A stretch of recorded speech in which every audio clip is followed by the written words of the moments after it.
Llevé el celular de mi hija a la asistencia técnica un martes por la tarde.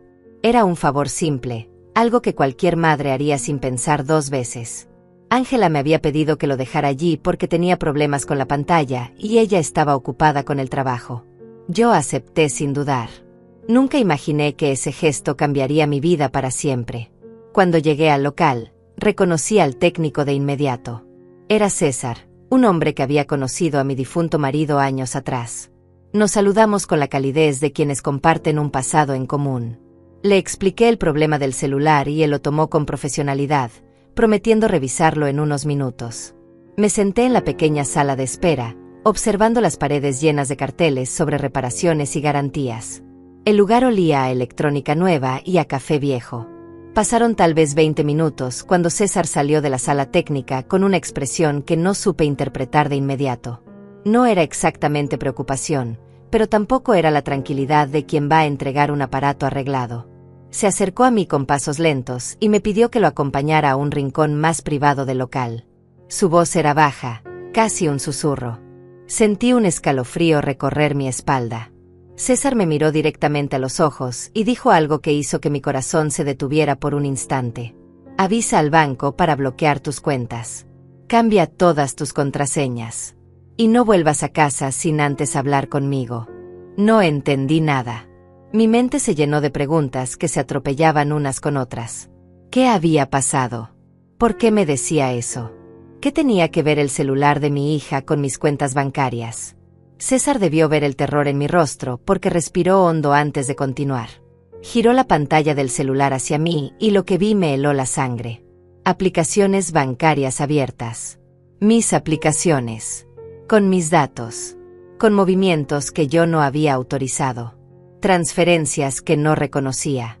Números que representaban años de trabajo, de ahorro, de sacrificio. Todo estaba allí, en ese pequeño aparato que mi propia hija me había pedido que llevara a reparar. Mi nombre es Alma Florenza. Tengo 68 años. Soy viuda desde hace 4 años y he trabajado toda mi vida para construir una existencia digna. Fui maestra durante 35 años en una escuela pública del barrio. Crié sola a mi hija Ángela después de que su padre murió de un infarto repentino. Le di todo lo que pude. Educación, valores, amor incondicional. Nunca le negué nada que estuviera a mi alcance. Ahora estoy aquí, frente a ustedes, compartiendo esta historia porque sé que no soy la única. Sé que hay miles de mujeres como yo que confían ciegamente en sus hijos, en sus familias, y que un día descubren que esa confianza fue traicionada de la manera más cruel posible. Quiero que sepan que lo que les voy a contar es real.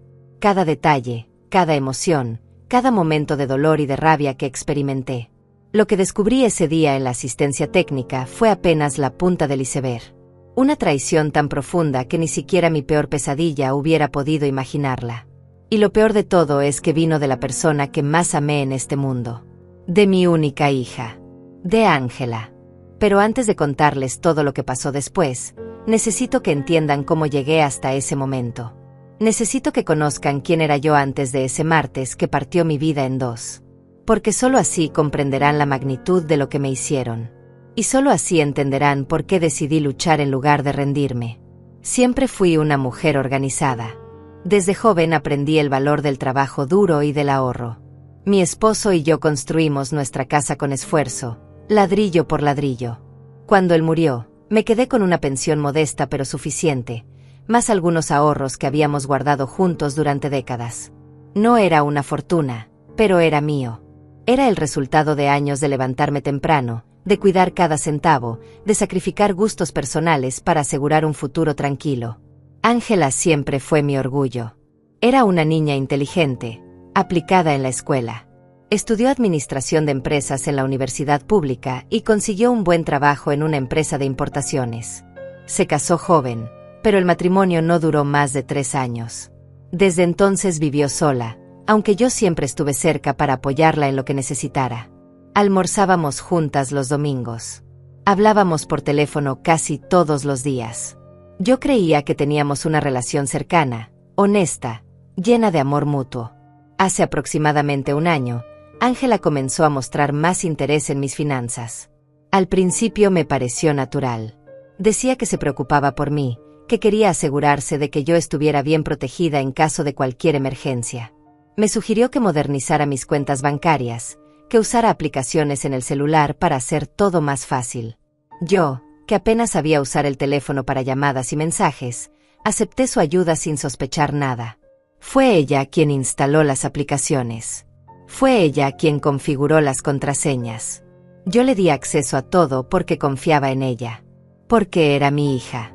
Porque jamás, ni en 1.000.000 de años, hubiera imaginado que estaba preparando el terreno para robarme.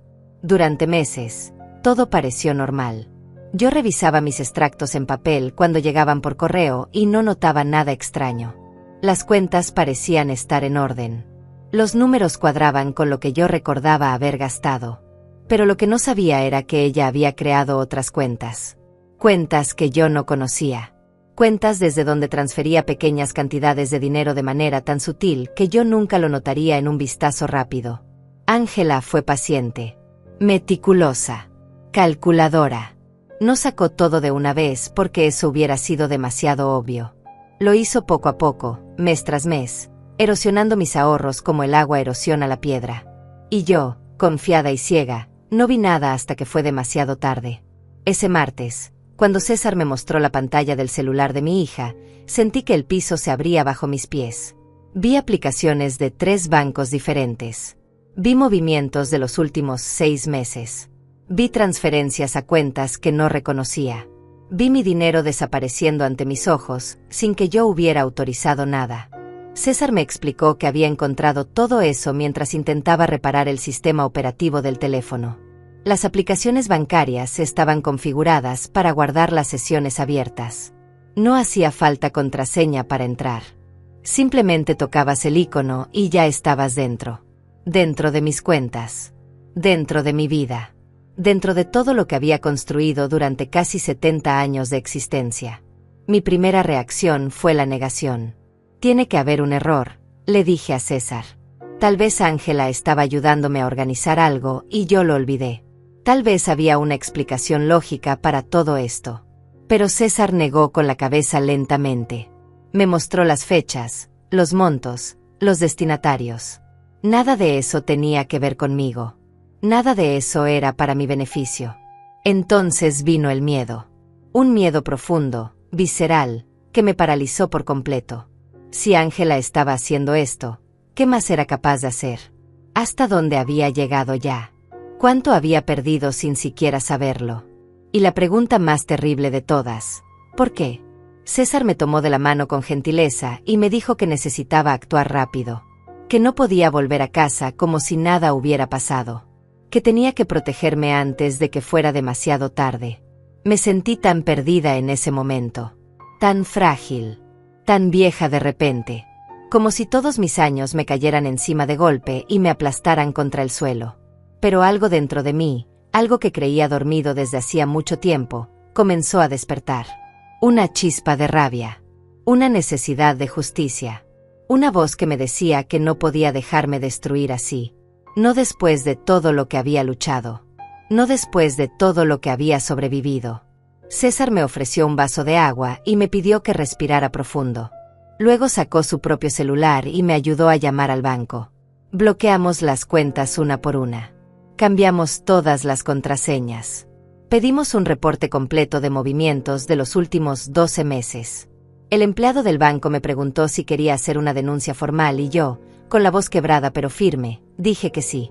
Cuando colgué el teléfono, me quedé sentada en esa silla de plástico de la asistencia técnica, mirando la pared sin ver nada realmente. César se sentó a mi lado en silencio. No trató de consolarme con palabras vacías. Solo estuvo ahí, presente, como un testigo silencioso de mi dolor. Salí de la asistencia técnica con las piernas temblorosas y el celular de Ángela guardado en mi bolso. César insistió en acompañarme hasta la parada del autobús, pero le dije que necesitaba caminar un poco. Necesitaba aire. Necesitaba pensar. Necesitaba procesar lo que acababa de descubrir antes de enfrentar lo que vendría después. Caminé por las calles de mi barrio sin rumbo fijo durante casi 1 hora. Pasé frente a la panadería donde compraba el pan cada mañana, frente al parque donde solía llevar a Ángela cuando era niña, frente a la iglesia donde me casé hace tantos años. Todo me parecía distinto ahora. Como si el mundo hubiera cambiado de color sin que yo me diera cuenta. ¿Cómo había llegado hasta aquí? ¿En qué momento mi hija se había convertido en una extraña capaz de robarme? Traté de recordar señales, pistas, momentos que debieron advertirme sobre lo que estaba pasando. Pero mi mente solo encontraba imágenes de una Ángela cariñosa, atenta, preocupada por mi bienestar. O al menos eso era lo que yo había creído ver. Pensé en las últimas veces que habíamos estado juntas. Los almuerzos de los domingos, donde ella parecía tan interesada en saber cómo estaban mis finanzas. Las visitas entre semana, donde siempre encontraba una excusa para usar mi computadora o revisar mi correspondencia. Las llamadas telefónicas, donde me preguntaba si había recibido algún depósito o si había pagado alguna cuenta. Todo había estado ahí, frente a mis ojos, pero yo lo había interpretado como amor filial. ¡Qué tonta fui! ¡Qué ciega! ¡Qué ingenua! Finalmente me senté en una banca del parque y saqué mi propio celular. Tenía 3 llamadas perdidas de Ángela. 3 mensajes preguntándome si ya había dejado su teléfono en la asistencia técnica y cuándo podía pasar a recogerlo. Leí esos mensajes una y otra vez, buscando en cada palabra algún rastro de culpa, de nerviosismo, de miedo. Pero solo había urgencia. Ella necesitaba recuperar ese teléfono rápido. Porque ahí estaban todas las pruebas de lo que me había estado haciendo. No le respondí. No podía. Si le escribía algo, ella sabría que yo sabía. Y César me había advertido que no debía alertarla hasta tener un plan claro. Necesitaba pensar con frialdad, actuar con inteligencia, protegerme antes de confrontarla. Pero era tan difícil mantener la calma cuando todo mi cuerpo temblaba de rabia y dolor. Volví a casa cuando el sol comenzaba a ocultarse. La llave giró en la cerradura con el mismo sonido de siempre, pero todo se sentía diferente. Entré a mi pequeño departamento y lo vi con otros ojos. Las fotografías de Ángela en las paredes. Sus regalos decorando los muebles. La manta que me había tejido el invierno pasado. Todo me parecía ahora una mentira. Una actuación. Un disfraz para ocultar su verdadera naturaleza. Me preparé un té que no tomé. Me senté en el sofá y me quedé mirando la pared hasta que la oscuridad llenó la sala. No encendí las luces. No prendí la televisión. Solo me quedé ahí, en silencio, tratando de entender cómo había criado a alguien capaz de hacerme esto. Recordé el día que nació. La había sostenido en mis brazos en el hospital y había jurado protegerla siempre. Recordé sus primeros pasos, su primer día de escuela, su graduación universitaria. Recordé todas las noches que me quedé despierta cuando estaba enferma, todos los sacrificios que hice para darle una vida mejor que la mía. Y ahora ella me pagaba así, robándome, traicionándome, destruyendo todo lo que había construido. El teléfono sonó varias veces esa noche. Era Ángela. Dejé que entrara el contestador automático. Escuché su voz preocupada preguntando dónde estaba, por qué no respondía, si me había pasado algo. Qué buena actriz era. Qué convincente sonaba su falsa preocupación. Me dieron ganas de levantar el teléfono y gritarle todo lo que había descubierto, pero me contuve. Todavía no era el momento. A la mañana siguiente desperté con el cuerpo adolorido. Había dormido mal, llena de pesadillas donde perdía todo y terminaba en la calle. Me levanté temprano y preparé café. Necesitaba aclarar mi mente. Necesitaba hacer un plan. César me había dado su número personal y me había dicho que lo llamara cuando estuviera lista para hablar sobre los siguientes pasos. Llamé al banco apenas abrieron. Hablé con un gerente y le expliqué la situación.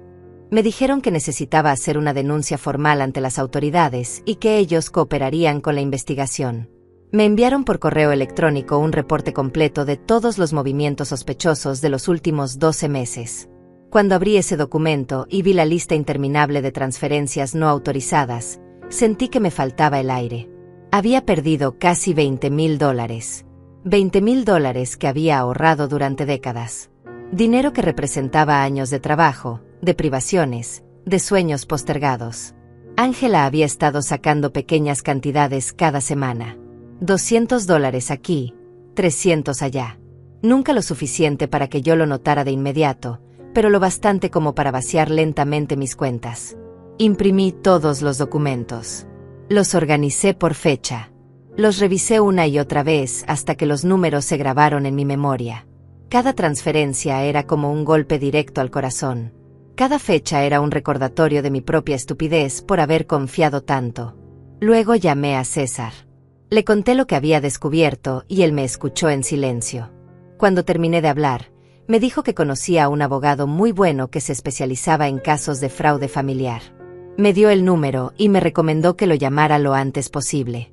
También me sugirió que hablara con alguien de confianza, alguna amiga o vecina que pudiera apoyarme en este proceso. Pensé en Marta. Era mi vecina del piso de arriba, una mujer de mi edad con quien compartía el café algunas tardes. Habíamos sido amigas durante años, pero nunca le había contado cosas muy personales. Sin embargo, en ese momento necesitaba hablar con alguien. Necesitaba decir en voz alta lo que estaba pasando para que se sintiera real. Subí a su departamento y toqué la puerta. Marta abrió con una sonrisa que se borró en cuanto vio mi rostro. Me hizo pasar sin preguntas y preparó café mientras yo me sentaba en su pequeña cocina. Cuando finalmente le conté todo, Marta se quedó en silencio por un largo momento. Luego tomó mi mano y me dijo algo que nunca olvidaré. No estás sola, Alma. Y no vas a dejar que te destruya. Esas palabras simples me dieron la fuerza que necesitaba.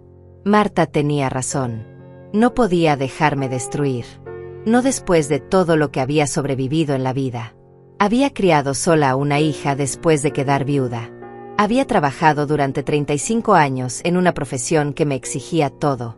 Había enfrentado la muerte de mi esposo y había salido adelante. No iba a derrumbarme ahora. Esa misma tarde llamé al abogado que César me había recomendado. Su nombre era Julio y tenía un despacho pequeño pero respetable en el centro de la ciudad. Acordamos una cita para el día siguiente. Me pidió que llevara todos los documentos que había reunido y cualquier otra evidencia que tuviera. Pasé el resto del día organizando papeles. Extractos bancarios de los últimos 2 años. Correos electrónicos donde Ángela me pedía información sobre mis cuentas. Mensajes de texto donde me preguntaba por mis contraseñas con excusas que ahora me parecían obvias. Todo lo que pudiera servir como prueba de que había abusado de mi confianza. Ángela seguía llamando. Seguía preguntando por su celular. Yo le respondía con mensajes cortos y vagos. Le decía que el técnico todavía estaba revisándolo, que había más problemas de los que pensábamos, que necesitaba unos días más. Ella insistía en ir ella misma a recogerlo, pero yo le decía que ya lo había pagado y que no tenía sentido que hiciera el viaje. Podía sentir su desesperación creciendo con cada mensaje. Sabía que estaba nerviosa. Sabía que sospechaba que algo no estaba bien. Pero todavía no sabía cuánto había descubierto yo. Y esa incertidumbre era mi única ventaja en ese momento. La noche antes de mi cita con el abogado, me senté a escribir una lista de todo lo que sabía. Fechas, montos, cuentas involucradas. También escribí una cronología de cómo había empezado todo. Cuando Ángela comenzó a mostrar interés en mis finanzas. Cuando instaló las aplicaciones en mi celular. Cuando empezaron las transferencias sospechosas. Necesitaba tener todo claro en mi mente antes de hablar con Julio. Mientras escribía, me di cuenta de algo que me heló la sangre. Las transferencias más grandes habían ocurrido justo después de que mi esposo muriera. Ángela había esperado a que yo estuviera más vulnerable, más sola, más necesitada de su compañía y apoyo. Había usado mi dolor como oportunidad. Había convertido mi luto en su ganancia. Eso era lo que más me dolía. No solo me había robado el dinero. Me había robado la memoria de mi esposo. Había manchado los años que siguieron a su muerte con su traición. Cada vez que yo había llorado su ausencia, cada vez que había necesitado consuelo, ella había estado ahí no para apoyarme sino para robarme. La oficina del abogado Julio estaba en un edificio antiguo del centro, en un 3er piso sin ascensor. Subí las escaleras lentamente, cargando una carpeta llena de documentos que pesaban más por lo que representaba que por su contenido real. Cada escalón me recordaba que estaba a punto de hacer oficial algo que todavía me costaba creer. Estaba a punto de denunciar a mi propia hija. Julio me recibió con una calidez profesional que agradecí.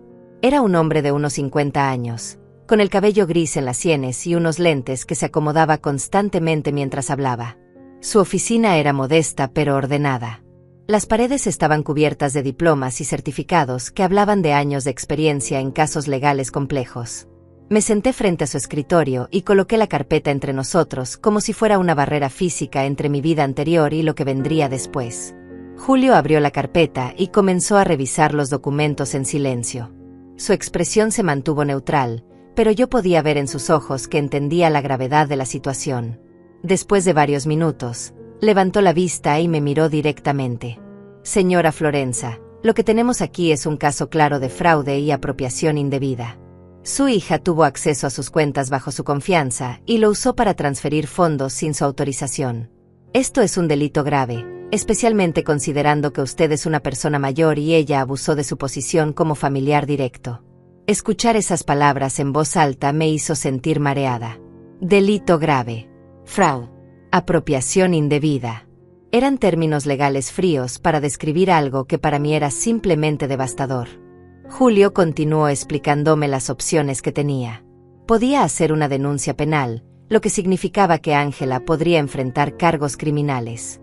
O podía intentar primero una mediación familiar para recuperar el dinero sin involucrar a las autoridades. Le pregunté cuál era la mejor opción y él se recostó en su silla con un suspiro. Depende de lo que usted quiera lograr, señora Florenza. Si lo que busca es justicia y que ella pague por lo que hizo, la vía penal es la correcta. Pero si lo que quiere es recuperar su dinero y resolver esto sin un juicio largo y doloroso, podemos intentar primero la mediación. No supe qué responder de inmediato. Parte de mí quería que Ángela pagara. Quería que enfrentara las consecuencias de sus actos. Quería que supiera que no podía salirse con la suya.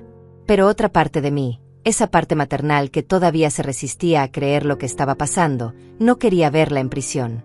No quería destruir completamente su vida, aunque ella no hubiera tenido ese mismo reparo conmigo. Julio debió notar mi conflicto interno porque se inclinó hacia adelante y me habló con una gentileza que no esperaba. Tiene tiempo para pensarlo. Lo primero que debemos hacer es asegurar todas sus cuentas y reunir más evidencia. Necesitamos demostrar que las transferencias fueron hechas sin su conocimiento y que ella las realizó deliberadamente para su propio beneficio. Me explicó que necesitaríamos obtener los registros completos del banco, incluyendo las direcciones IP desde donde se hicieron las transferencias. También necesitaríamos pruebas de que yo no había autorizado esos movimientos y de que Ángela había obtenido acceso a mis cuentas de manera fraudulenta. El celular que César tenía en su poder era una pieza clave de evidencia. Julio me pidió que le contara exactamente cómo Ángela había conseguido acceso a mis cuentas. Le expliqué cómo ella había insistido en ayudarme a modernizar mis servicios bancarios, cómo había instalado las aplicaciones, cómo había configurado todo mientras yo miraba sin entender realmente lo que estaba haciendo. Le conté que yo le había dado mis contraseñas porque confiaba en ella, porque era mi hija, porque nunca pensé que pudiera usarlas en mi contra. El abogado tomaba notas mientras yo hablaba. Cada tanto hacía preguntas específicas sobre fechas, sobre conversaciones, sobre detalles que yo creía insignificantes pero que él consideraba importantes. Cuando terminé de contarle todo, Julio cerró su libreta y me miró con seriedad. Señora Florenza, tengo que ser honesto con usted. Este tipo de casos son más comunes de lo que la gente cree. Muchas personas mayores son víctimas de abuso financiero por parte de sus propios familiares. Y lo más difícil no es probar el fraude, sino lidiar con el impacto emocional de ser traicionado por alguien a quien amamos. Sus palabras me golpearon con fuerza porque tocaban exactamente lo que yo había estado sintiendo desde ese martes en la asistencia técnica. El dolor no venía solo del dinero perdido. Venía de la traición, del engaño, de descubrir que la persona que más amaba en el mundo me había estado mintiendo durante meses, tal vez años. Julio me preguntó si tenía algún otro familiar o amigo cercano que pudiera apoyarme durante este proceso. Le hablé de Marta, mi vecina, y de César, el técnico que había descubierto el fraude. El abogado asintió aprobatoriamente. Es importante que no esté sola en esto. Va a necesitar apoyo emocional porque lo que viene no será fácil. Acordamos los siguientes pasos. Julio se encargaría de solicitar formalmente todos los registros bancarios y de contactar al banco para que congelaran cualquier cuenta asociada a mi nombre. También prepararía un documento legal revocando cualquier autorización que yo hubiera dado a Ángela para acceder a mis finanzas. Me pidió que no confrontara a mi hija todavía, que siguiera actuando con normalidad mientras reuníamos todas las pruebas necesarias. Salí de su oficina con una mezcla de alivio y angustia. Alivio porque finalmente estaba tomando acción, porque no estaba sola en esto, porque había alguien que me ayudaría a recuperar lo que era mío. Angustia porque cada paso que daba hacia la justicia era también un paso que me alejaba de mi hija. Cada documento que firmaba, cada evidencia que recolectaba, era como clavar otro clavo en el ataúd de nuestra relación. Durante los siguientes días, seguí fingiendo normalidad. Le respondía los mensajes a Ángela con la misma frecuencia de siempre. Le decía que su celular seguía en reparación, que había problemas con una pieza que debían ordenar, que tendría que esperar un poco más. Ella estaba cada vez más ansiosa, más insistente, pero yo mantenía la calma. Por dentro, sin embargo, era un torbellino de emociones. Cada vez que veía su nombre en la pantalla de mi teléfono, sentía una punzada de dolor. Cada vez que recordaba algún momento feliz que habíamos compartido, me preguntaba si había sido real o si todo había sido parte de su actuación. Julio trabajaba rápido. En menos de una semana ya tenía los registros completos del banco. Las transferencias no autorizadas sumaban exactamente $22,400. Más de lo que yo había calculado inicialmente. El dinero había sido transferido a 3 cuentas diferentes, todas a nombre de Ángela. No había ni siquiera intentado ocultarlo demasiado. Tal vez porque confiaba en que yo nunca revisaría, en que yo nunca sospecharía, en que yo era demasiado vieja y demasiado tonta para darme cuenta. El banco también proporcionó las direcciones IP desde donde se habían realizado las transacciones. La mayoría habían sido hechas desde mi propio departamento, usando mi propia conexión de Internet, probablemente durante las visitas de Ángela. Algunas otras habían sido realizadas desde su propia casa, usando el acceso remoto que ella había configurado sin que yo lo supiera. César entregó el celular de Ángela directamente a Julio, junto con un informe técnico detallando todo lo que había encontrado. Las aplicaciones bancarias con sesiones guardadas, los mensajes donde ella coordinaba transferencias, incluso algunas conversaciones con una amiga donde se jactaba de lo fácil que era manejar mis finanzas sin que yo me diera cuenta. Leer esas conversaciones fue como recibir una bofetada tras otra. Ángela le escribía a su amiga cosas como: «Mi mamá no tiene idea de nada, es tan fácil que da risa». O: «Ya saqué otros 500 este mes, ella ni siquiera revisa los extractos». Cada mensaje era más cruel que el anterior.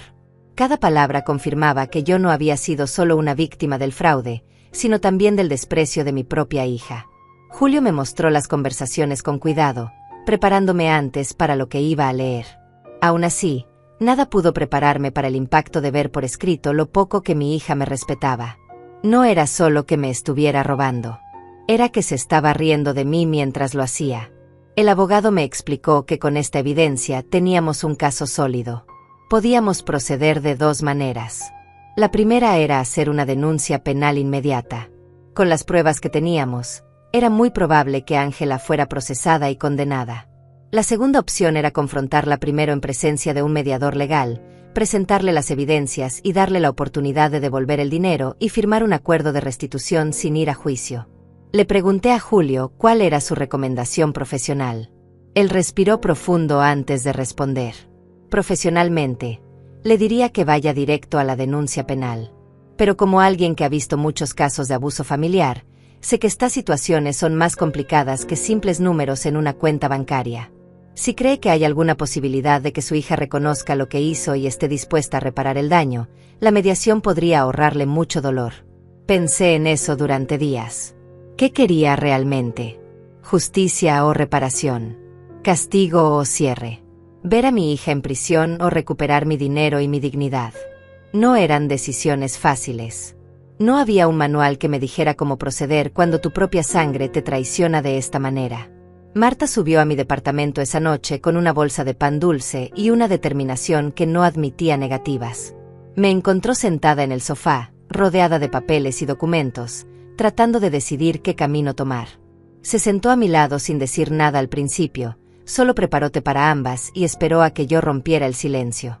«No sé si puedo hacerle esto», le dije finalmente. «Es mi hija, Marta. Es lo único que tengo en este mundo.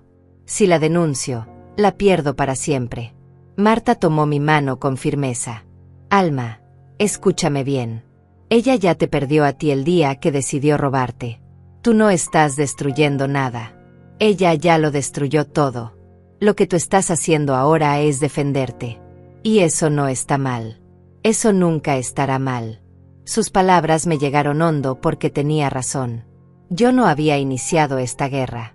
Yo no había traicionado la confianza. Yo no había convertido el amor en una oportunidad para robar. Todo eso lo había hecho Ángela. Y ahora yo tenía que decidir si iba a permitir que se saliera con la suya o si iba a luchar por lo que era mío. Esa noche no dormí casi nada. Di vueltas en la cama pensando en todas las opciones, en todas las consecuencias posibles. Pensé en mi esposo y en qué habría hecho él en mi lugar. Era un hombre de principios fuertes, alguien que creía en la justicia y en las consecuencias. Creo que me habría dicho que no dejara que nadie me pisoteara, ni siquiera nuestra propia hija. A la mañana siguiente llamé a Julio y le di mi respuesta. Quiero intentar la mediación primero. Quiero confrontarla, mostrarle las pruebas y darle una oportunidad de hacer lo correcto. Pero si se niega, si intenta mentir o manipularme de nuevo, entonces iremos directo a la denuncia penal sin dudarlo. Julio estuvo de acuerdo con mi decisión. Me explicó que prepararía una reunión formal de mediación. Sería en su oficina, con un mediador profesional presente, y Ángela sería citada oficialmente. No sería una conversación casual de madre e hija. Sería un encuentro legal donde ella tendría que responder por sus actos frente a evidencias concretas. Pero antes de eso, necesitábamos asegurar que yo estuviera completamente protegida. Julio me ayudó a abrir nuevas cuentas bancarias en una institución diferente, cuentas a las que Ángela no tendría ningún tipo de acceso. Transferimos todo el dinero que quedaba en mis cuentas antiguas a estas nuevas. También instalamos nuevas medidas de seguridad en todos mis sistemas. Contraseñas más fuertes, autenticación de 2 pasos, alertas por cada movimiento inusual. César me ayudó a revisar todos mis dispositivos electrónicos. Encontramos que Ángela había instalado una aplicación de acceso remoto en mi computadora, algo que le permitía ver todo lo que yo hacía sin que yo lo supiera. César la eliminó y reforzó la seguridad de todos mis aparatos. Cada descubrimiento era otra capa de traición.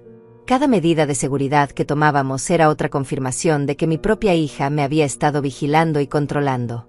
Durante esos días de preparación, Ángela se volvió más insistente.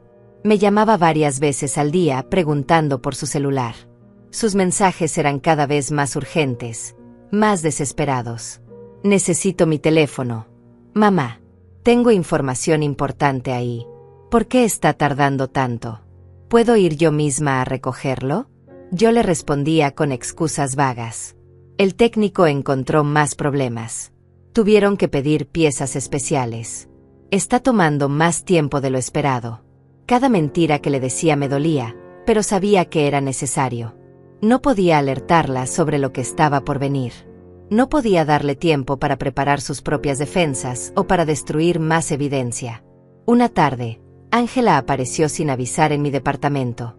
Tocó a la puerta con insistencia y yo tuve que abrir porque sabía que tenía llave y podía entrar de todas formas. La vi parada en el umbral con una sonrisa que no le llegaba a los ojos. Llevaba semanas sin vernos en persona y el encuentro me revolvió el estómago. «Hola, mamá», me dijo dándome un beso en la mejilla. «Pasaba por el barrio y pensé en visitarte. ¿Cómo estás?» Actuó con tanta normalidad que por un momento dudé de todo lo que había descubierto. ¿Cómo podía ser tan buena actriz? ¿Cómo podía mirarme a los ojos y fingir que todo estaba bien cuando me había estado robando durante meses? Preparé café y nos sentamos en la sala como lo habíamos hecho cientos de veces antes. Pero esta vez todo era diferente. Yo la observaba con otros ojos. Notaba cada gesto, cada palabra, cada expresión de su rostro. Buscaba señales de culpa, de remordimiento, de algo que me dijera que todavía quedaba algo de la hija que yo había criado. Ángela me habló sobre su trabajo, sobre su vida, sobre cosas cotidianas. Luego, como quien no quiere la cosa, mencionó su celular. Ya pasaron 2 semanas. Mamá, ¿qué está pasando realmente con mi teléfono? Necesito recuperarlo pronto. Le dije que el técnico había encontrado un problema serio con la placa madre y que estaba esperando una pieza de repuesto. Ángela frunció el ceño. ¿Tan grave es? Tal vez debería ir yo a hablar con él.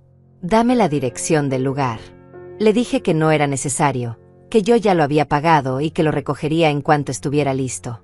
Ella insistió un par de veces más, pero yo me mantuve firme. Pude ver la frustración creciendo en su rostro, aunque intentaba ocultarla detrás de una sonrisa forzada. Antes de irse, Ángela hizo algo que me sorprendió.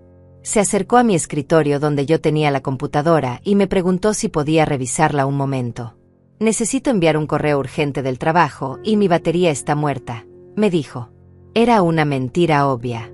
Su teléfono no estaba muerto. Lo que quería era verificar si yo había descubierto algo, si había revisado mis cuentas, si había notado los movimientos extraños. Le dije que la computadora estaba teniendo problemas y que la había llevado a reparar también. Otra mentira, pero necesaria. Ángela me miró con una expresión que no pude descifrar completamente. Había sorpresa ahí, tal vez sospecha, definitivamente incomodidad. Se fue poco después con una despedida apresurada. Cuando cerré la puerta detrás de ella, me apoyé contra la madera y respiré profundo. Había sido más difícil de lo que imaginaba. Tenerla ahí, en mi casa, actuando como si nada pasara, sabiendo todo lo que sabía. Me sentí sucia. Sentí que yo también estaba mintiendo, aunque mis mentiras fueran en defensa propia. Llamé a Julio esa misma tarde y le conté sobre la visita. Él me dijo que era una señal de que Ángela estaba preocupada, que probablemente sospechaba que algo no estaba bien. «Tenemos que actuar rápido», me dijo. «Voy a enviar la citación para la mediación esta semana. Ella la recibirá en su trabajo, de manera oficial. No podrá ignorarla». Los siguientes días fueron una tortura de espera. Sabía que en cualquier momento Ángela recibiría la notificación oficial. Sabía que cuando eso pasara, todo explotaría. Ya no habría vuelta atrás. Ya no podría fingir que no sabía nada. Tendríamos que enfrentarnos cara a cara con la verdad entre nosotras. Marta me acompañaba todas las tardes. Tomábamos té y ella me escuchaba hablar sobre mis miedos, sobre mi dolor, sobre la parte de mí que todavía quería creer que todo esto era un malentendido. Ella nunca me juzgó. Nunca me dijo que estaba siendo débil o tonta. Solo estuvo ahí, presente, recordándome que no estaba sola. César también me llamaba regularmente para saber cómo estaba. Me contó que él mismo había sido víctima de un fraude familiar años atrás, que su hermano le había robado el dinero de su negocio y que por no denunciarlo a tiempo había perdido todo. Por eso, cuando vio lo que estaba pasando en el celular de mi hija, supo que tenía que alertarme. No quería que otra persona pasara por lo mismo que él había vivido. Finalmente, una tarde de jueves, recibí la llamada de Julio. Ángela recibió la citación hoy en su oficina. Llamó inmediatamente preguntando de qué se trataba. Le dijeron que era una mediación familiar relacionada con asuntos financieros y que su presencia era obligatoria. La reunión está programada para el próximo martes a las 10 de la mañana. Cuando colgué el teléfono, mis manos temblaban. Ya estaba hecho. Ya no había vuelta atrás. En menos de una semana estaría sentada frente a mi hija, con un mediador y un abogado presentes, confrontándola con todo lo que había hecho. Parte de mí quería cancelarlo todo, fingir que nada había pasado, volver a la vida que tenía antes. Pero sabía que esa vida ya no existía. Había sido construida sobre mentiras y manipulación. Y yo no podía seguir viviendo en esa falsedad. Mi teléfono sonó menos de una hora después. Era Ángela. No contesté. Dejó un mensaje de voz donde su voz sonaba tensa, casi histérica. «Mamá, ¿qué está pasando?» Recibí una citación de un abogado. Algo sobre una mediación familiar. ¿Tú sabías de esto? ¿Qué es lo que está pasando? Llámame, por favor. Necesito hablar contigo ahora. Escuché el mensaje 3 veces. Ya no había rastro de la actuación. Ya no había pretensión de normalidad. Solo había pánico. Y parte de mí, esa parte maternal que nunca muere completamente, sintió pena por ella. Pero la otra parte, la parte que había sido traicionada y robada, se mantuvo firme. No le devolví la llamada. Ángela llamó 17 veces durante el fin de semana. Dejó mensajes cada vez más desesperados. Primero intentó sonar confundida, luego preocupada, después enojada. En el último mensaje su voz era casi suplicante. «Mamá, por favor, háblame. No entiendo qué está pasando. Si hice algo que te molestó, podemos hablarlo. No necesitamos abogados ni mediadores. Somos familia. Cada mensaje era más difícil de ignorar que el anterior. Pero Julio me había advertido que no hablara con ella antes de la mediación. Cualquier cosa que dijera podría ser usada en mi contra o podría darle tiempo para preparar mentiras. Tenía que mantenerme firme. Tenía que confiar en el proceso. El domingo por la noche apareció en mi puerta. Tocó con tanta insistencia que Marta bajó de su departamento preocupada por el escándalo. Desde adentro podía escuchar la voz de Ángela. «Mamá, sé que estás ahí. Abre la puerta. Necesitamos hablar». «¿Qué te hice? ¿Por qué me estás haciendo esto?» Marta se ofreció a quedarse conmigo, pero le dije que no era necesario. Simplemente no abrí. Me quedé sentada en el sofá, escuchando a mi hija golpear la puerta y llamarme durante casi media hora. Cada golpe era como un martillo contra mi corazón. Cada súplica me hacía dudar de mi decisión. Pero me mantuve quieta, en silencio, esperando a que se fuera. Finalmente escuché sus pasos alejándose por el pasillo. El edificio quedó en silencio. Pero yo sabía que esto era solo el principio. El martes vendría y entonces ya no podría evitarla. Tendríamos que enfrentarnos. Y una de las dos saldría de esa oficina completamente destruida. La noche del lunes no pude dormir. Me quedé despierta mirando el techo, repasando mentalmente todo lo que iba a decir, todas las preguntas que quería hacerle. ¿Por qué lo hiciste? ¿Cómo pudiste? ¿Alguna vez me amaste de verdad o siempre fui solo una fuente de dinero para ti? Pero también sabía que probablemente no obtendría respuestas honestas. La gente que es capaz de hacer lo que ella hizo rara vez admite la verdad completa. Me levanté antes del amanecer. Me preparé con el mismo cuidado que si fuera a una entrevista de trabajo importante. Elegí ropa sobria, seria. Me recogí el cabello. Quería verme fuerte, compuesta, no como una víctima. Quería que Ángela viera que no me había destruido, que seguía de pie a pesar de todo lo que había intentado hacerme. Marta insistió en acompañarme hasta la oficina de Julio. Tomamos un taxi juntas y durante todo el camino ella sostuvo mi mano sin decir nada. No hacían falta palabras. Su presencia era suficiente. Cuando llegamos al edificio, me abrazó fuerte y me susurró al oído: «Eres más fuerte de lo que crees. No lo olvides». Subí las escaleras sola. Cada escalón era un paso más cerca de la confrontación que había estado evitando durante semanas. Cuando llegué a la puerta de la oficina, respiré hondo 3 veces antes de entrar. Julio me estaba esperando junto con el mediador, un hombre mayor de rostro sereno llamado Rodrigo que se especializaba en conflictos familiares. Me explicaron cómo funcionaría la sesión. Primero, el mediador expondría el motivo de la reunión. Luego, yo tendría la oportunidad de presentar mis preocupaciones y evidencias. Después, Ángela podría responder. El objetivo era llegar a un acuerdo de restitución sin necesidad de ir a juicio. Pero si Ángela se negaba o intentaba manipular la situación, procederíamos inmediatamente con la denuncia penal. Ángela llegó exactamente a las 10. La escuché hablando con la secretaria en el pasillo, su voz tensa y controlada. Cuando entró a la sala de reuniones y me vio sentada allí, su rostro pasó por una docena de expresiones en segundos. Sorpresa, confusión, miedo, enojo. Se sentó frente a mí sin decir nada, sus ojos moviéndose entre mi cara y los documentos apilados sobre la mesa. El mediador Rodrigo comenzó a hablar con voz calmada pero firme. «Señorita Florenza, está usted aquí porque su madre ha presentado evidencias de que ha estado realizando transferencias no autorizadas desde sus cuentas bancarias hacia cuentas propias durante los últimos 12 meses. El monto total asciende a $22.400. Esta reunión tiene como objetivo determinar si estos hechos son ciertos, y de serlo, llegar a un acuerdo de restitución». Ángela me miró con los ojos muy abiertos. «Mamá, ¿de qué está hablando? Yo nunca te robé nada. Tú me diste acceso a tus cuentas. Yo solo estaba ayudándote a manejar tus finanzas. Estás confundida». Su respuesta me enfureció. Ni siquiera intentaba disimular. Iba directa a la manipulación, tratando de hacerme parecer senil, confundida, incapaz de recordar lo que había o no había autorizado. Julio debió notar mi tensión porque colocó una mano suave sobre la mesa, recordándome que me mantuviera calmada. «Señorita Florenza», dijo Julio con voz profesional, «tenemos evidencia extensa que contradice su versión. Tenemos los registros bancarios que muestran las transferencias. Tenemos las direcciones IP que confirman que muchas fueron hechas desde su casa usando acceso remoto. Y tenemos mensajes de su propio celular donde usted discute estas transferencias con terceros.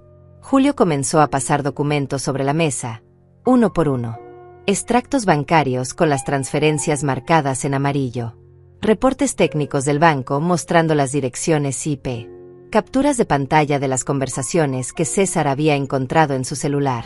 Cada página era otra prueba irrefutable de su culpabilidad. Ángela las miraba con creciente pánico. Su piel se puso pálida. Sus manos temblaban ligeramente. Mamá, yo puedo explicar todo esto. No es lo que parece. Yo estaba guardando ese dinero para ti. Iba a sorprenderte con algo especial. No te estaba robando. Mentiras. Más mentiras. Cada palabra que salía de su boca era otra puñalada. Rodrigo, el mediador, le pasó las capturas de pantalla de sus conversaciones. Señorita Florenza, ¿puede explicar estos mensajes donde usted le dice a su amiga que su madre no revisa sus extractos y que es fácil sacar dinero sin que se dé cuenta? Ángela leyó los mensajes y su expresión cambió.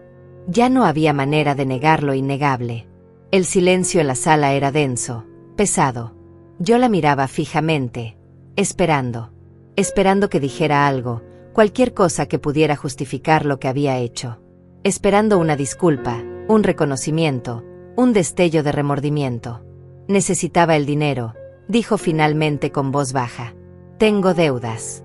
El trabajo no paga lo suficiente. Pensé que tú no lo notarías.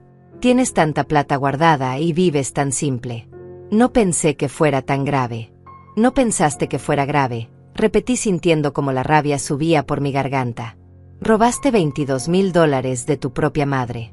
Me mentiste durante meses. Instalaste programas en mi computadora para espiarme. Te reíste de mí con tus amigas. ¿Y no pensaste que fuera grave? Mi voz se quebró en la última palabra. Julio me pasó un vaso de agua y esperó a que me calmara. Ángela tenía lágrimas en los ojos ahora, pero yo ya no podía distinguir si eran reales o calculadas. Ya no confiaba en nada de lo que venía de ella. Rodrigo retomó el control de la reunión. Señorita Florenza, dado que ha admitido los hechos, podemos proceder a discutir los términos de restitución. Su madre está dispuesta a no presentar cargos penales si usted accede a devolver el dinero completo, más intereses por el uso indebido de esos fondos, y firma un acuerdo legal donde renuncia a cualquier acceso futuro a las finanzas de su madre. Ángela levantó la vista bruscamente. No tengo $22,000 para devolver. Los gasté. Pagué deudas. Compré cosas. No puedo devolverlo todo de una vez. Julio intervino. Entonces podemos establecer un plan de pagos. Usted tendrá que pagar $1,000 mensuales hasta completar la deuda total de $25,000, que incluye los intereses correspondientes. Si falla en algún pago, la denuncia penal se presentará automáticamente. Ángela me miró con una expresión que intentaba ser suplicante. Mamá, no puedo pagar eso cada mes. Mi sueldo apenas me alcanza. Esto me va a dejar en la calle. Y a mí no te importó dejarme sin nada, respondí con voz firme. Ese dinero era para mi vejez, para emergencias médicas, para vivir con dignidad. Tú me quitaste esa seguridad sin pensarlo 2 veces. Ahora vas a devolverlo aunque te cueste. El mediador preparó los documentos mientras Ángela se quedaba sentada en silencio, derrotada. Julio revisó cada cláusula conmigo para asegurarme de que entendía todo. El acuerdo establecía que Ángela pagaría $1,000 el primer día de cada mes durante 25 meses. Si fallaba un solo pago, yo tenía derecho a presentar cargos penales inmediatamente con toda la evidencia ya recopilada. Además, ella renunciaba permanentemente a cualquier derecho sobre mis bienes, mis cuentas o mis propiedades. Ángela firmó los documentos con mano temblorosa. Yo firmé después, sintiendo cada trazo de la pluma como un cierre definitivo. Cuando terminamos, Rodrigo nos entregó copias a ambas y explicó que el acuerdo era legalmente vinculante. Antes de irnos, Ángela intentó acercarse a mí. Mamá, lo siento. De verdad lo siento. Cometí un error terrible. La miré a los ojos y por un momento quise creerle. Quise creer que su arrepentimiento era genuino, que todavía quedaba algo de la hija que había criado. pero sus palabras sonaban huecas.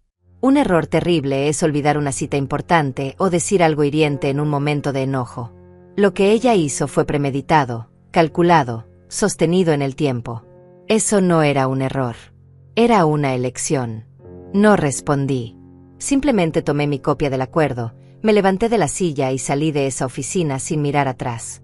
Julio me acompañó hasta la puerta del edificio y me preguntó si estaba bien. Le dije que sí, aunque no estaba segura de que fuera verdad. Me sentía vacía, como si algo dentro de mí se hubiera roto de una forma que nunca podría repararse completamente. Marta me estaba esperando en la cafetería de la esquina. Una sola mirada a mi rostro fue suficiente para que supiera cómo había ido todo. No me preguntó detalles. Solo me abrazó fuerte y dejó que las lágrimas que había estado conteniendo durante toda la reunión finalmente salieran. Lloré en ese abrazo por la hija que había perdido, por la relación que nunca volvería a existir, por la confianza que había sido destrozada sin posibilidad de reconstrucción. Los primeros días después de la mediación fueron extraños. Había logrado lo que me propuse. Había confrontado a Ángela. Había conseguido que admitiera su culpa. Había establecido un plan para recuperar mi dinero. Pero no me sentía victoriosa. Me sentía devastada. La justicia no borra el dolor. La restitución no devuelve la inocencia perdida.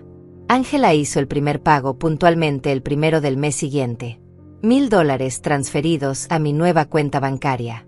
Recibí la notificación en mi celular y me quedé mirando la pantalla durante largo rato. Era dinero mío que estaba recuperando, pero se sentía manchado. Cada pago que recibiría durante los próximos 2 años sería un recordatorio de su traición. Pensé que después de la mediación ella me dejaría en paz. Pero estaba equivocada.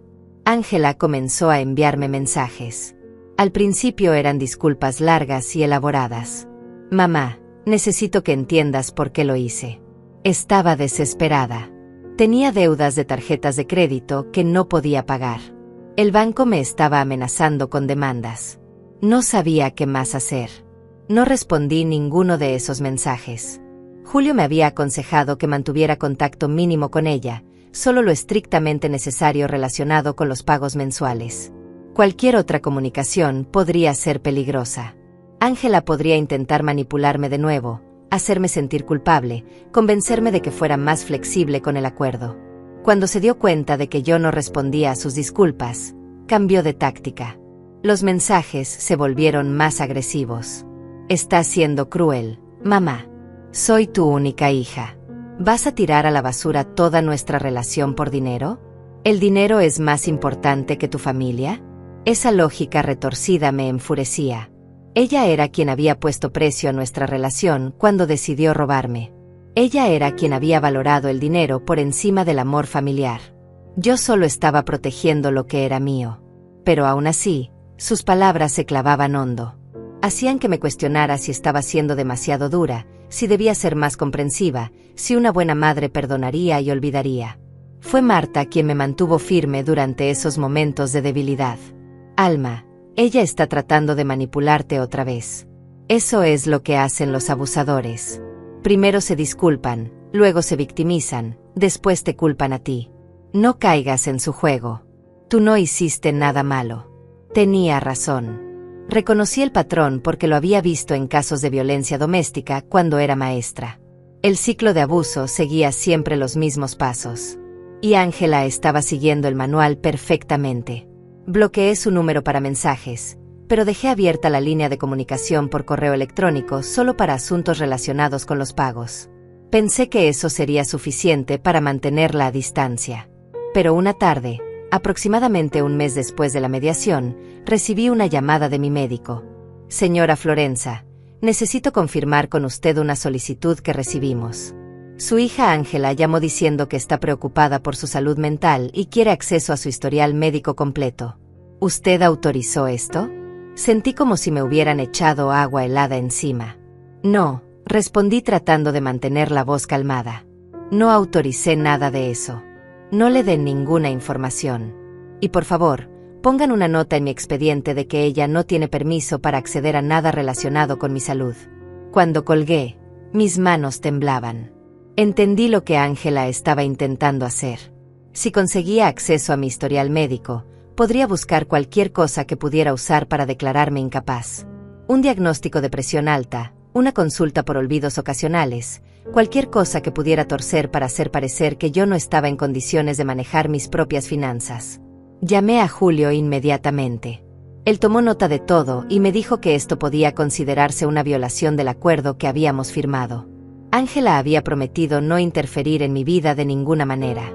Intentar acceder a mi información médica sin autorización era exactamente eso: interferencia. Julio envió una carta formal a Ángela advirtiéndole que cualquier intento adicional de acceder a mi información privada resultaría en la presentación inmediata de cargos penales. La carta también le recordaba que estaba bajo un acuerdo legal vinculante y que debía cumplir con todas sus cláusulas o enfrentar las consecuencias. Pensé que eso la frenaría.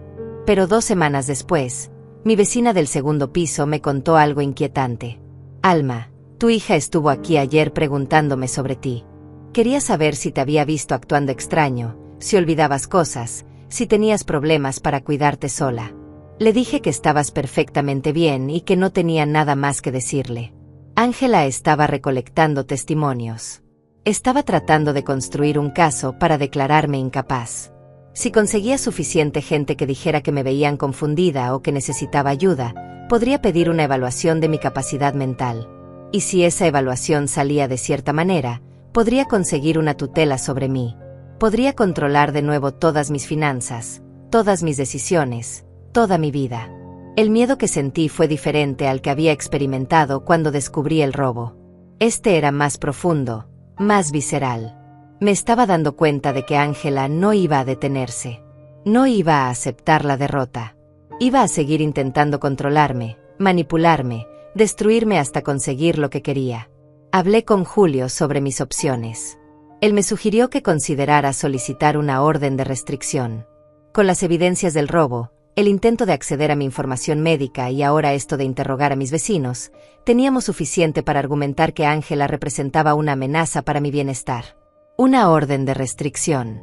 Contra mi propia hija. Las palabras sonaban absurdas incluso mientras las consideraba.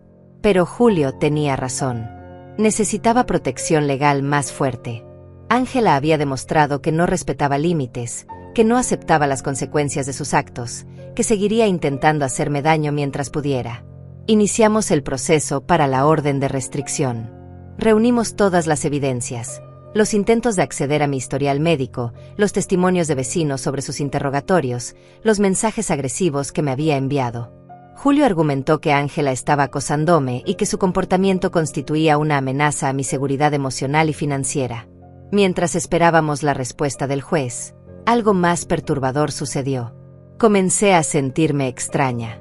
Dolores de cabeza frecuentes. Mareos ocasionales.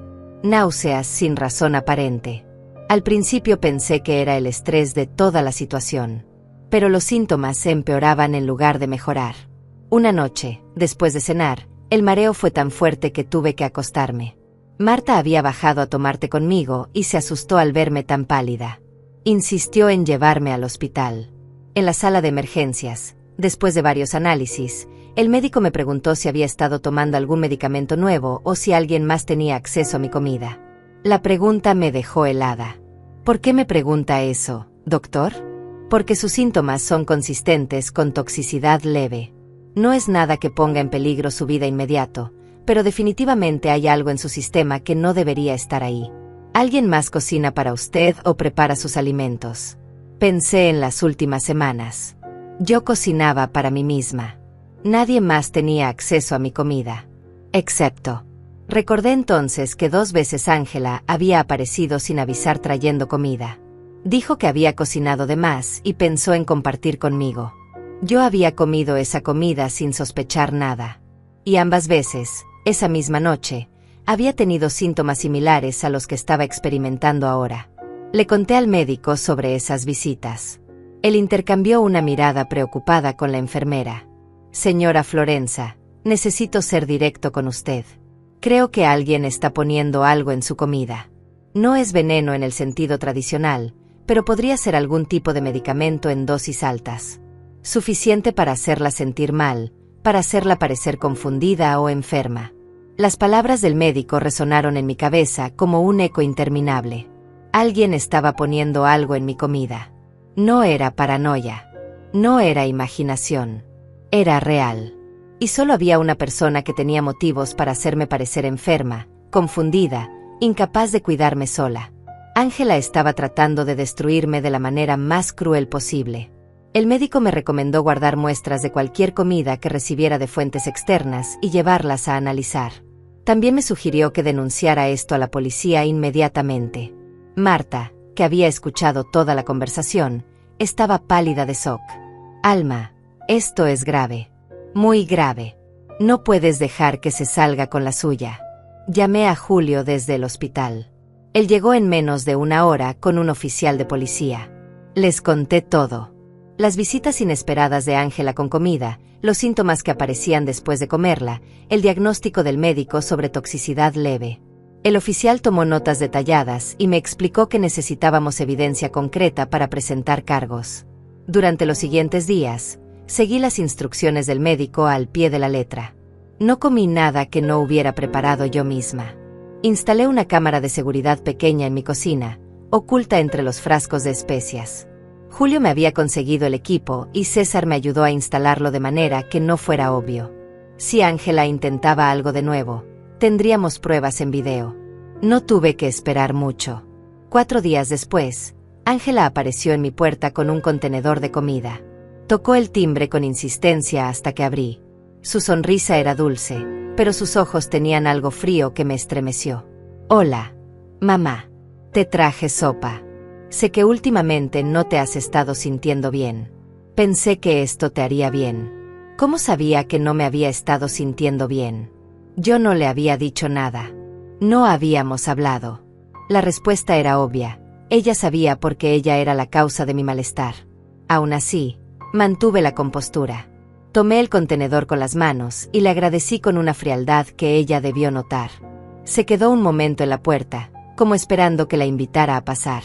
Pero simplemente cerré la puerta con firmeza. En cuanto escuché sus pasos alejarse por el pasillo, coloqué el contenedor sobre la mesa de la cocina, directamente frente a la cámara oculta. Llamé a Julio y le dije que tenía la muestra. Él coordinó con el oficial de policía para que vinieran a recogerla, siguiendo todos los protocolos necesarios para preservar la cadena de custodia. La sopa fue enviada al laboratorio para análisis toxicológico completo. Los resultados tardaron una semana en llegar. Cuando Julio me llamó para decirme que los tenía, su voz sonaba grave. Señora Florenza, necesito que venga a mi oficina. Hay cosas que debemos discutir en persona. Fui esa misma tarde. Julio me esperaba con el reporte del laboratorio sobre su escritorio. Se veía cansado, como si no hubiera dormido bien. Me senté frente a él y esperé a que hablara. La sopa contenía dosis altas de un sedante llamado difenidramina, comenzó explicando. Es un antihistamínico común que en dosis normales solo causa somnolencia. Pero en las cantidades encontradas en esa sopa, causa confusión, desorientación, problemas de memoria a corto plazo y mareos severos.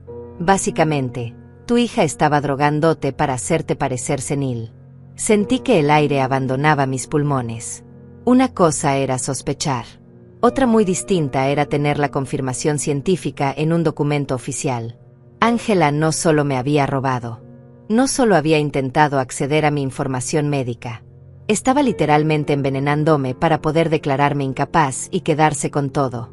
El oficial de policía que había estado trabajando en el caso también estaba presente. Con esta evidencia, señora Florenza, podemos proceder con cargos criminales.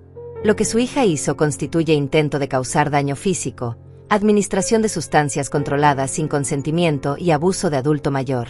Estos son delitos graves que podrían resultar en varios años de prisión. Miré el reporte sobre el escritorio. Números y términos técnicos que traducidos significaban que mi hija había intentado destruir mi mente para robarme. No era solo codicia. Era maldad pura.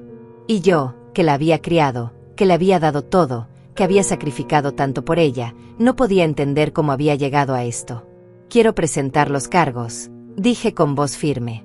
Ya no se trata solo del dinero.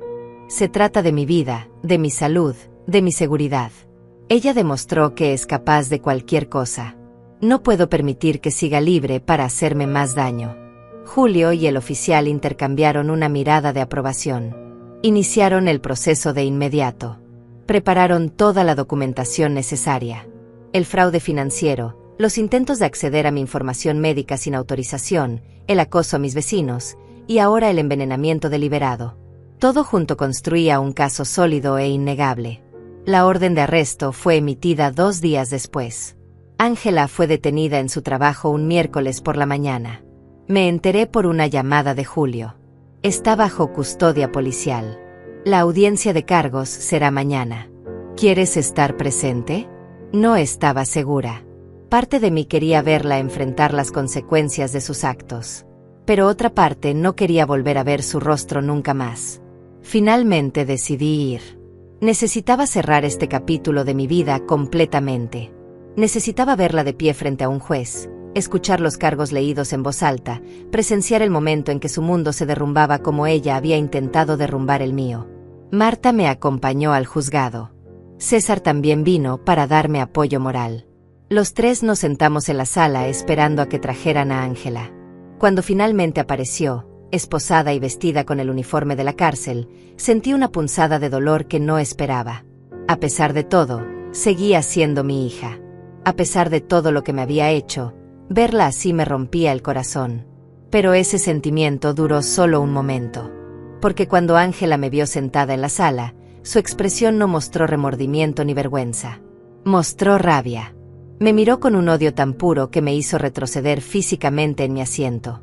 Era como si me culpara a mí por estar ahí, como si yo fuera la villana de esta historia por haberme atrevido a defenderme. El juez leyó los cargos uno por uno.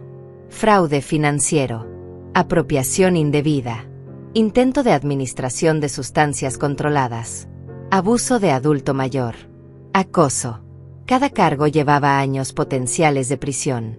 El fiscal presentó todas las evidencias, los extractos bancarios, los mensajes del celular, el reporte toxicológico, los testimonios de testigos. La abogada defensora de Ángela, una mujer joven que parecía abrumada por la cantidad de evidencia en su contra, intentó argumentar que su clienta estaba bajo estrés financiero severo y que sus acciones, aunque incorrectas, no habían sido con intención maliciosa. El juez la interrumpió con sequedad. Administrar drogas a su propia madre para hacerla parecer mentalmente incompetente no es falta de intención maliciosa, abogada. Eso es premeditación y crueldad calculada. La fianza fue establecida en $50,000. Una cantidad que sabía que Ángela no tenía. Significaba que permanecería en prisión preventiva hasta el juicio. El juez programó la siguiente audiencia para dentro de 2 meses y dio por terminada la sesión. Cuando se llevaron a Ángela de vuelta, ella giró la cabeza para mirarme una última vez. En sus ojos no vi a mi hija. Vi a una extraña llena de resentimiento. No dijo nada, pero su mirada hablaba volúmenes. Me culpaba por todo. En su mente retorcida, yo era la mala por haberla denunciado, por haberla llevado a enfrentar justicia, por no haberle permitido seguir abusando de mí. Salimos del juzgado en silencio. Marta tomó mi brazo con gentileza mientras caminábamos hacia el estacionamiento. Hiciste lo correcto, Alma. Lo sabes, ¿verdad? Asentí sin decir nada. Sabía que había hecho lo correcto. Sabía que no había tenido otra opción. Pero eso no hacía que doliera menos. Seguía siendo mi hija. Y a pesar de todo lo que me había hecho, había una parte de mí que lloraba por ella, por la persona que pudo haber sido y nunca fue. Durante las semanas siguientes, intenté reconstruir alguna sensación de normalidad en mi vida.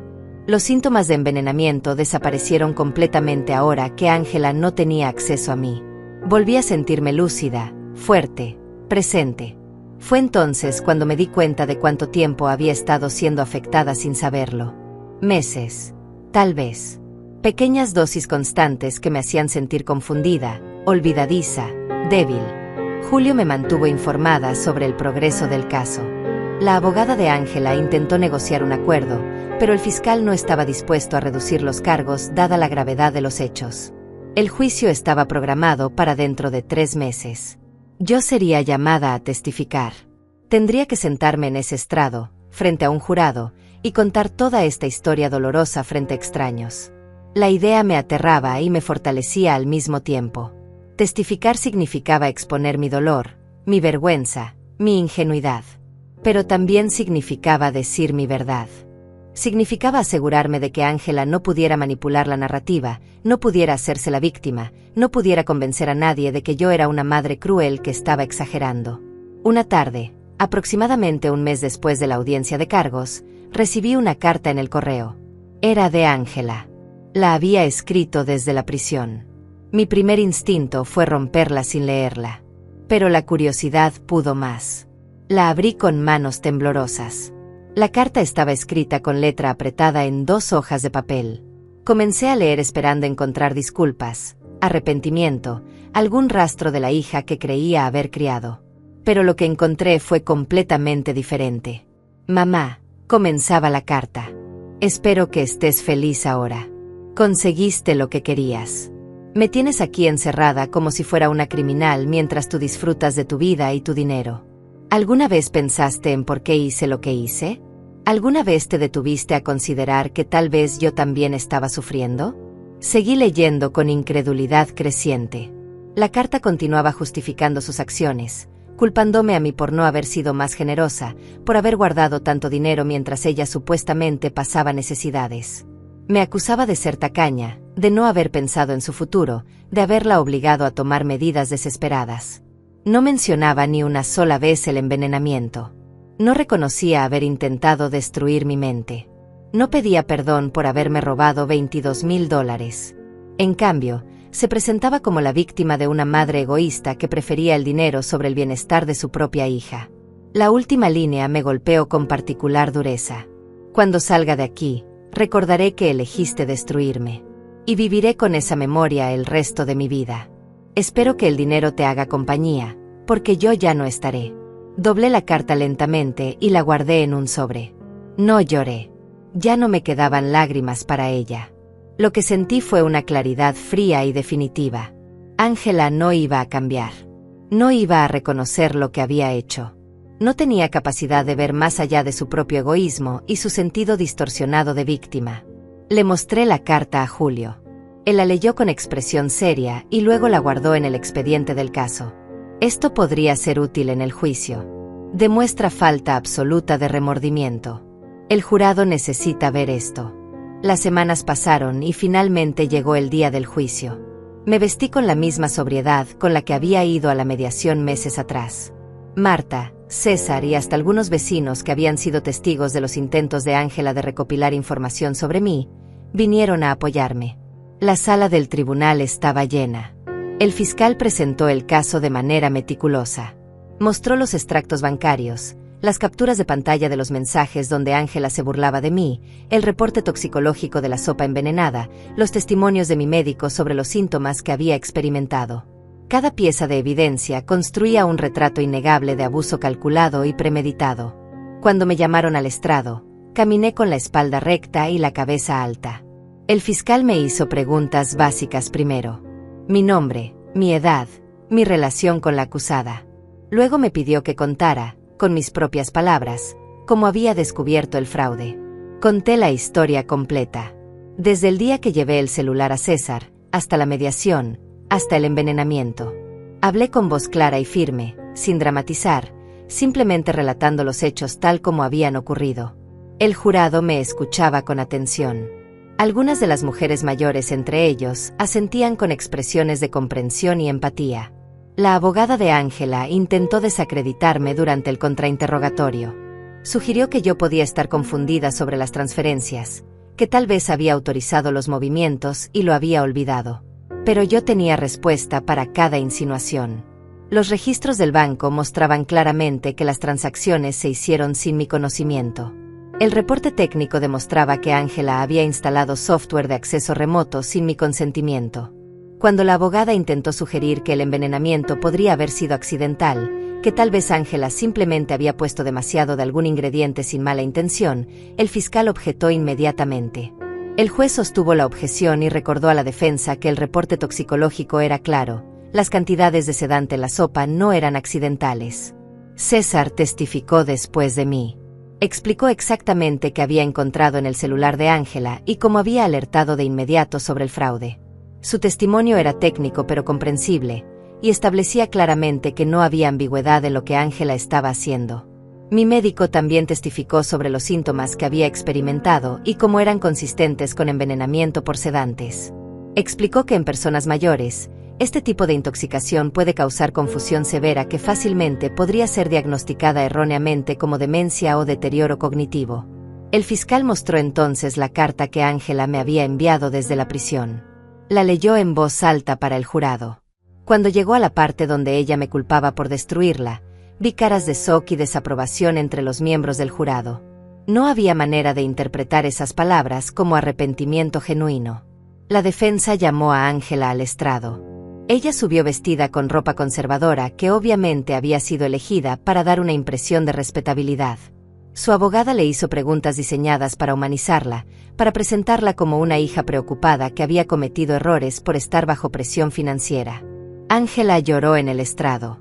Habló sobre lo difícil que había sido criar sola después de su divorcio, sobre las deudas que la agobiaban, sobre cómo sentía que no podía pedirme ayuda porque yo era demasiado estricta con el dinero.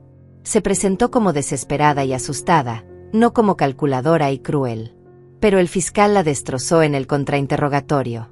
Señorita Florenza, ¿puede explicar por qué, si estaba tan desesperada financieramente, gastó más de $3,000 del dinero robado en un viaje a la playa con amigas? Los extractos de su tarjeta de crédito mostraban claramente ese gasto. Ángela tartamudeó buscando una explicación. El fiscal continuó implacable. ¿Y puede explicar estos mensajes donde le dice a su amiga que su madre es tan tonta que nunca se dará cuenta del dinero faltante? Eso suena como alguien actuando por desesperación o como alguien disfrutando de engañar a su propia madre. La máscara de Ángela comenzó a resquebrajarse. Su voz se volvió defensiva, casi agresiva. Ella tiene tanto dinero guardado. Vive como una ermitaña sin gastar en nada. ¿Por qué debería quedarse con todo mientras yo sufro? El fiscal dejó que esas palabras flotaran en el aire del tribunal. ¿Así que usted cree que tenía derecho al dinero de su madre sin su permiso? Yo soy su única hija, respondió Ángela con una mezcla de arrogancia y autocompasión. Ese dinero eventualmente sería mío de todas formas. Solo lo tomé un poco antes. El silencio en la sala era absoluto. Ángela acababa de confesar abiertamente, frente al jurado, que creía tener derecho al dinero de su madre incluso sin su consentimiento. El fiscal no necesitaba hacer más preguntas. Se sentó con una expresión de satisfacción contenida. Los alegatos finales fueron breves. El fiscal resumió la evidencia de manera clara y directa. La defensa intentó apelar a la compasión del jurado, pidiendo clemencia para una mujer que había cometido errores bajo presión. Pero la evidencia era demasiado abrumadora. El jurado deliberó durante menos de 3 horas. Cuando regresaron, su veredicto fue unánime. Culpable en todos los cargos. Ángela se desplomó en su silla cuando escuchó la palabra. Su abogada la sostuvo del brazo mientras el juez agradecía al jurado por su servicio. La sentencia sería dictada en 2 semanas. El día de la sentencia, el juez habló durante varios minutos sobre la gravedad de los crímenes de Ángela. Habló sobre la confianza sagrada entre padres e hijos, sobre cómo ella había abusado de esa confianza de la manera más vil posible. Habló sobre el envenenamiento como un acto particularmente cruel que buscaba no solo robar dinero, sino destruir la mente de su propia madre.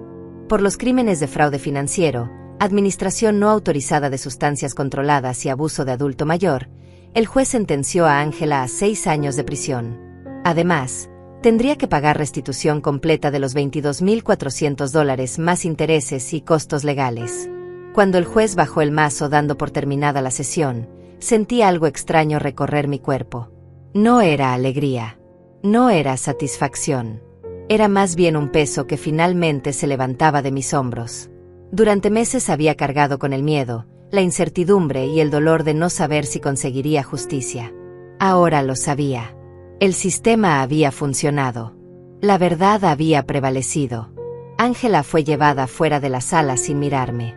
Ni siquiera en ese último momento mostró arrepentimiento. Su rostro era una máscara de resentimiento y autocompasión. La vi desaparecer por la puerta trasera y supe que ese era el final de nuestra relación tal como la había conocido. La hija que yo había criado, si es que alguna vez realmente existió, se había ido hacía mucho tiempo. Salí del tribunal rodeada de las personas que me habían apoyado durante todo este proceso. Marta caminaba a mi derecha, César a mi izquierda. Julio venía detrás con una expresión de satisfacción profesional. Afuera, el sol brillaba con una intensidad que me sorprendió. Había pasado tanto tiempo en salas oscuras, en oficinas con luz artificial, en el tribunal sombrío, que casi había olvidado cómo se sentía la luz del día. Los primeros meses después del juicio fueron de ajuste. Tuve que aprender a vivir sin el miedo constante de que Ángela apareciera en mi puerta, sin la ansiedad de revisar mis cuentas bancarias esperando encontrar más dinero desaparecido, sin la paranoia de preguntarme si alguien estaba tratando de envenenarme. Fue liberador y aterrador al mismo tiempo. La restitución ordenada por el juez comenzó a llegar en pequeños pagos mensuales descontados del salario que Ángela ganaría cuando saliera de prisión. Sabía que recuperar los $22,000 completos tomaría años, posiblemente décadas. Pero ya no se trataba del dinero. Se trataba del principio. Se trataba de que ella supiera que sus acciones tenían consecuencias. César me visitaba regularmente para tomar café. Nos habíamos vuelto amigos cercanos a través de esta experiencia. Me contó más sobre su propia historia, sobre cómo su hermano lo había traicionado años atrás y cómo nunca se recuperó financieramente de eso. Por eso, cuando vio lo que estaba pasando en el celular de mi hija, supo que tenía que alertarme. No quería que otra persona pasara por lo que él había vivido. Marta seguía siendo mi roca. Algunas tardes subía a mi departamento y nos sentábamos en el balcón a tomar té y a hablar sobre la vida. Nunca me juzgó por los momentos en que todavía sentía dolor por Ángela. Nunca me dijo que debía superarlo o seguir adelante más rápido. Simplemente estuvo ahí, presente y paciente. Aproximadamente 6 meses después del juicio, recibí una llamada de una trabajadora social de un centro comunitario para adultos mayores. Había escuchado sobre mi caso a través de los periódicos locales y quería saber si estaría dispuesta a compartir mi historia con otras mujeres mayores que podrían estar en situaciones similares. Al principio dudé. Hablar públicamente sobre lo que me había pasado significaba exponer mi dolor, mi vergüenza, mi ingenuidad. Pero luego pensé en todas las otras mujeres como yo que podrían estar siendo abusadas por sus propios hijos sin siquiera darse cuenta. Pensé en cuántas personas mayores confiaban ciegamente en sus familias sin sospechar que podían ser víctimas de fraude. Acepté hablar en el centro comunitario. El día de la charla, la sala estaba llena de mujeres mayores, la mayoría de mi edad o más. Les conté mi historia sin omitir detalles vergonzosos. Les hablé sobre cómo había confiado completamente en mi hija, sobre cómo había ignorado las señales de alerta, sobre cómo casi me cuesta todo. Cuando terminé, hubo un silencio prolongado. Luego, una mujer de unos 70 años levantó la mano tímidamente. Mi hijo siempre me pide las contraseñas de mis cuentas. Dice que es para ayudarme. ¿Es eso normal? Le expliqué que no, que nadie necesita tener acceso completo a las finanzas de otra persona para ayudarla. Le sugerí que cambiara sus contraseñas inmediatamente y que revisara sus extractos bancarios con cuidado. Después de la charla, al menos 5 mujeres más se me acercaron con historias similares. Hijos que pedían dinero constantemente. Nietos que tenían acceso a tarjetas de crédito. Familiares que presionaban para ser añadidos a cuentas bancarias. Me di cuenta de que mi historia no era única. Era apenas una más entre miles. El abuso financiero de adultos mayores era una epidemia silenciosa que nadie quería reconocer porque implicaba admitir que nuestros propios hijos, nuestra propia sangre, eran capaces de traicionarnos. Comencé a dar más charlas. Visité centros comunitarios, iglesias, grupos de apoyo. Compartí mi historia una y otra vez, cada vez volviéndome más fuerte al contarla. Ya no era una historia de vergüenza. Era una historia de supervivencia. De resistencia. De una mujer que se negó a ser víctima. Julio me ayudó a crear una guía simple para adultos mayores sobre cómo proteger sus finanzas. La imprimimos y la distribuimos gratuitamente en todos los lugares donde daba charlas. La guía explicaba señales de alerta, pasos para proteger cuentas bancarias y recursos disponibles para personas que sospechaban estar siendo víctimas de abuso. Un año después del juicio, recibí una carta de una mujer llamada Anita que había asistido a una de mis charlas. Me escribió para contarme que después de escuchar mi historia, había revisado sus cuentas y descubierto que su hija le había estado robando durante 2 años. Gracias a mi charla, Había tenido el valor de denunciarla y recuperar su dinero. La carta terminaba con: «Usted me salvó de perderlo todo. Gracias por ser tan valiente como para compartir su dolor».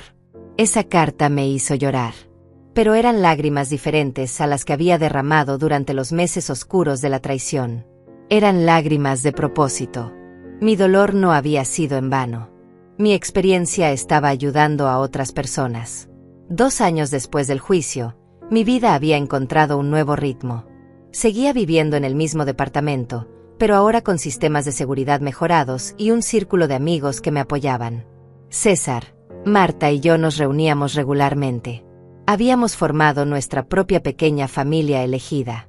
No volví a saber de Ángela directamente. Escuché a través de conocidos mutuos que estaba cumpliendo su sentencia sin incidentes. No intentó contactarme y yo no busqué contacto con ella. Esa puerta estaba cerrada permanentemente. Tal vez algún día, años en el futuro, ella encontraría verdadero arrepentimiento. Pero ya no era mi responsabilidad esperarlo o buscarlo. Recuperé aproximadamente la mitad del dinero robado a través de los pagos de restitución. Sabía que probablemente nunca vería el resto. Pero estaba en paz con eso. El dinero ya no era lo más importante. Mi dignidad, mi salud mental, mi capacidad de vivir sin miedo, eso era lo que realmente importaba. Continué dando charlas y compartiendo mi historia. Me convertí en voluntaria en un centro de ayuda legal que asistía a adultos mayores víctimas de abuso. Usaba mi experiencia para ayudar a otros a navegar el sistema legal, a encontrar el valor para denunciar, a entender que no estaban solos. Una tarde, mientras preparaba té en mi cocina, me detuve a mirar por la ventana. El sol se ponía sobre los edificios del barrio, pintando el cielo de naranjas y rosas. Pensé en todo lo que había pasado, en todo lo que había perdido y ganado. Había perdido a mi hija, pero había ganado mi voz. Había perdido dinero, pero había ganado sabiduría. Había perdido la inocencia, pero había ganado fortaleza. No era la misma mujer que había entrado a esa asistencia técnica hace 3 años con el celular de su hija en la mano. Esa mujer era ingenua, confiada hasta el punto de la ceguera. Esta mujer, la que ahora miraba el atardecer con serenidad, era más sabia, más fuerte, más consciente de que el amor no significa permitir el abuso y que protegerse a uno mismo nunca está mal. Tengo 68 años. Tal vez para algunos eso significa que estoy al final de mi vida. Pero para mí, se siente como un nuevo comienzo. Aprendí que nunca es demasiado tarde para defenderse. Nunca es demasiado tarde para decir basta. Nunca es demasiado tarde para recuperar tu dignidad. Si hay algo que quiero que otras mujeres de mi edad entiendan es esto: su valor no está determinado por lo que sus hijos piensan de ustedes. Su dinero es suyo y tienen derecho a protegerlo. Y si alguien, incluso su propia familia, está abusando de ustedes, tienen derecho a defenderse sin culpa. La edad no es debilidad. Es experiencia. Es sabiduría. Es la fuerza acumulada de décadas de sobrevivir. Y esa fuerza merece ser respetada, no explotada. Hoy vivo en paz. Duermo sin pesadillas. Manejo mis propias finanzas con confianza. Ayudo a otras personas que están pasando por lo que yo pasé. Y cada día que me levanto sabiendo que nadie me está robando, nadie me está envenenando, nadie me está manipulando, es una victoria. Esta es mi historia. No la cuento buscando lástima. La cuento como advertencia y como inspiración. Como advertencia para que otras mujeres revisen sus finanzas, protejan su información y no confíen ciegamente ni siquiera en familia. Como inspiración para que sepan que si les pasa algo similar, pueden sobrevivir, pueden luchar, pueden ganar. Soy Alma Florenza. Tengo 68 años. Y esta es la historia de cómo sobreviví a la traición más grande de mi vida y me convertí en alguien más fuerte de lo que nunca imaginé posible.